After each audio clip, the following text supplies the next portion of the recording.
আমি অনেকবার আলোচনা করেছি কখন আপনার আত্মরক্ষার ক্ষমতা শুরু হয় বা কখন আপনি আত্মরক্ষা করতে পারেন। তো কোনো ব্যক্তি আপনাকে মারতে আসছে, আপনার উপর হামলা করতে আসছে, আপনাকে আঘাত করার জন্য বা আপনাকে মেরে ফেলার জন্য, আপনি তো বসে থাকে দেখবেন না যে আমাকে কিভাবে মারছে।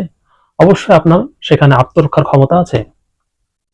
তো এই সময় ধরুন কেউ আপনাকে মারতে আসছে, অনেক ভিড় আছে সেখানে, অনেক লোকজন আছে, সেখানে আপনাকে কেউ মারতে আসছে। সেই সময় তো আপনার আত্মরক্ষা করবেন অবশ্যই।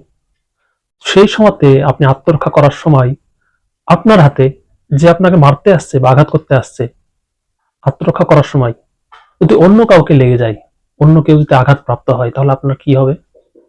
উদাহরণ দিয়ে একটু বোঝাই। ধরুন অনেক ভিড় আছে, সেই ভিড়ের মধ্যে কোনো ব্যক্তি আপনাকে আক্রমণ করতে আসছে, আপনাকে আঘাত করতে আসছে।